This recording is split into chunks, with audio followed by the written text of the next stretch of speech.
mukmin melihat Allah di akhirat kelak, apakah mereka melihat makhluk ataupun Tuhan? Yang dilihat itu Tuhan. Yang dilihat Tuhan. Jadi Tuhan boleh dilihat? Boleh. Pada arah ataupun tidak pada arah? Tak ada pada arah mana-mana pun? Tidak perlu arah, tidak perlu pantulan cahaya. Tidak macam mana boleh Tuhan itu berjisim?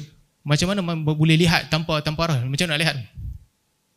Lihat dengan mata Allah. Kenapa hadkan penglihatan hanya kepada besi berarah? Lihat dengan mata Allah. Betul, lihat dengan mata. Allah boleh ciptakan penglihatan pada mata tanpa jisim. Boleh tak lihat? Ini kita bukan cerita pasal Tuhan. Tuhan ada perkara-perkara yang mustahil pada manusia, tidak mustahil bagi Tuhan. Tak, Allah cipta kepada manusia, untuk manusia. Allah ciptakan. So makhluk yang diciptakan. Tak, penglihatan itu Allah cipta, tapi yang dilihat itu bukan makhluk. Penglihatan itu makhluk, yang dilihat itu bukan makhluk. Yang dilihat itu apa? Allah yang dilihat. Betul. Tapi tidak ada arah. Tidak ada arah. Tidak ada arah tapi dilihat. Artinya, Ustaz claim sekarang mata manusia boleh capture sesuatu tanpa stimulus luaran.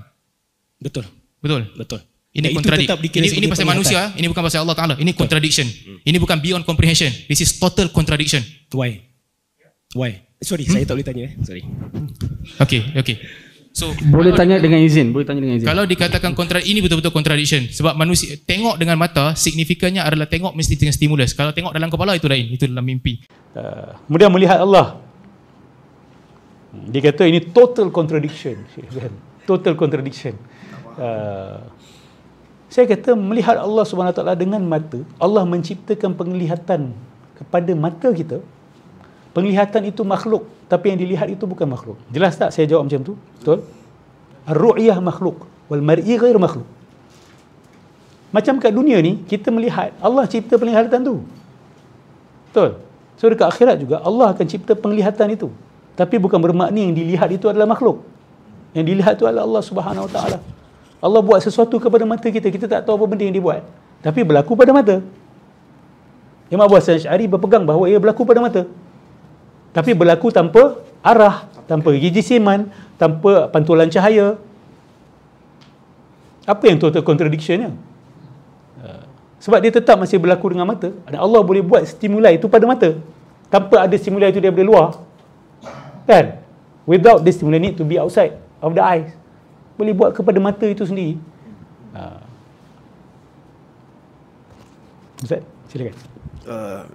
Matan Jawharatul Tauhid sebut wa minhu an yunzara bil absari lakin bila kaifin wala inhisari. Imam Nawawi sebut mazhab ahli al-haq anna ar-ru'yata quwwatun yaj'aluhu Allah Taala fi khalqihi.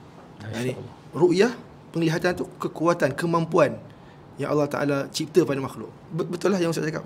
Ru'yah, penglihatan tu itu yang makhluk. Yang dilihat tu bukan makhluk. Ya. Dan melihat ni dia sejenis ilmu. Kata Imam Nawawi, bal yarahul mu'minun la fi jihah kama ya'lamunahu la fi jihah. Kita tahu tentang Allah dan Allah tidak ada jihah, tidak ada arah.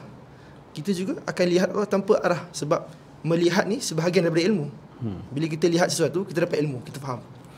Dia sejenis ilmu, tapi ilmu tak sama dengan lihat lah.